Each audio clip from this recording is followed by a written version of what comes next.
God, grant me the serenity to accept the things I cannot change, the courage to change the things that I can, and the wisdom to know the difference. Change is inevitable. People change, situations change, and circumstance changes. So the question is, are you willing to accept the change and to stop living in the bondage of what could have, should have, and would have been, or the bondage of what has occurred in the past? It is great to grow and evolve, and we are constantly growing. One of the things that I learned, though, when I was younger is that I was very naive.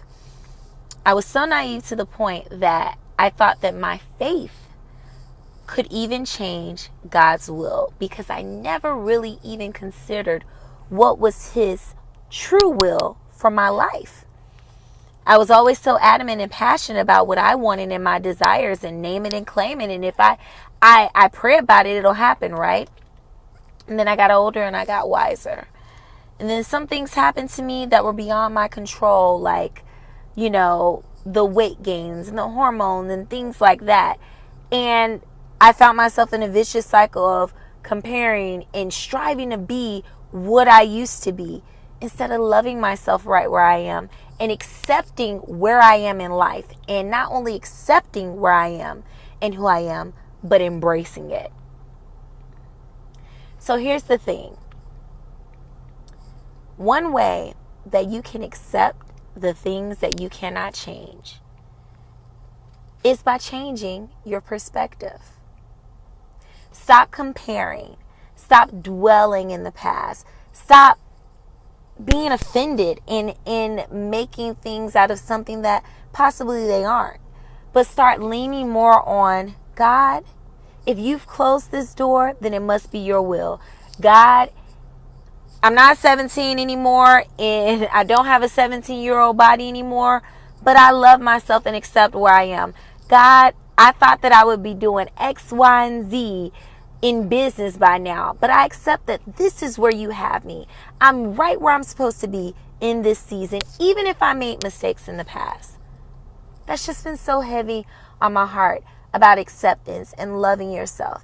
And I don't mean accepting yourself to the point where you're like, hey, okay, I accept that I'm not in a 17-year-old body anymore, so I'm just going to eat 1,000 cookies and destroy this temple. Because we still have to use wisdom. We may accept who we are and where we are, but we still make wise decisions when it comes to our mental health, our spiritual health, and our physical health, and our well-being altogether. So this is where you start. This is how you make your life become new. You don't have to wait till a new year. You don't have to wait, whether that was Rosh Hashanah for you or you considering January 1st your new year. You don't have to wait till somebody tells you to be great or tells you to start new or a calendar tells you. Right now, learn how to accept the things you cannot change. Give that battle to God.